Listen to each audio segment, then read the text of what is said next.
2,000 years ago, a Roman emperor sat alone in his tent, surrounded by war, betrayal, and loss. And he wrote himself a single reminder: you have power over your mind, not outside events.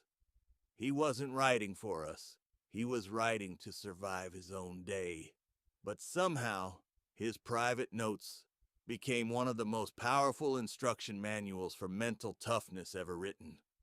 Most of us think mental toughness means never feeling weak, never feeling anxious, tired, or afraid. But that's not what the Stoics believed. And it's not true. The problem isn't that life is hard. The problem is that we've been trained to react to hardship instead of respond to it. We see a setback, and within seconds, our mind spirals.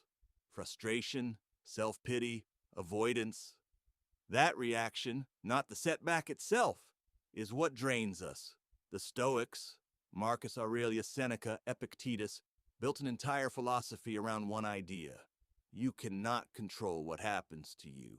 You can only control how you respond. This sounds simple. It isn't easy. Epictetus, a man born into slavery who later became one of history's greatest philosophers, said something that still cuts deep today.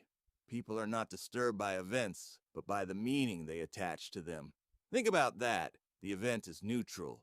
Losing a job, failing a test, being criticized, none of it carries inherent suffering.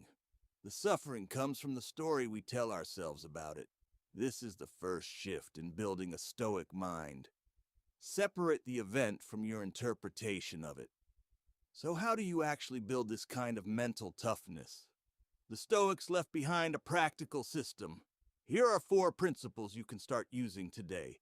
The first is the dichotomy of control. Every morning ask yourself, what here is within my control and what isn't? Your effort, your attitude, your actions, controllable. Other people's opinions, the outcome, the past, not controllable. Stop spending your energy on the second list. It's the fastest way to build calm. The second is negative visualization. The Stoics practiced imagining loss, not to be pessimistic, but to strip away entitlement. When you imagine losing what you have, gratitude returns instantly, and small annoyances shrink in comparison. The third is Memento Mori.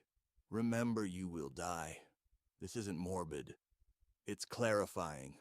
When you remember life is finite, procrastination loses its grip. You stop waiting for the right moment, because you realize the right moment is now. The fourth is Amor Fati. Love your fate. Instead of resisting difficulty, the Stoics train themselves to welcome it as material to grow from. Every obstacle becomes fuel, not punishment.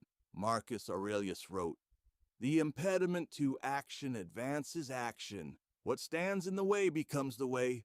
Mental toughness was never about being fearless. It's about building a mind that doesn't panic when life gets hard because it already expected it to. Start with one principle this week. Separate what you control from what you don't. That single shift is where every Stoic began. If this resonated, stay. There's more of this ancient wisdom, built for modern life, coming next.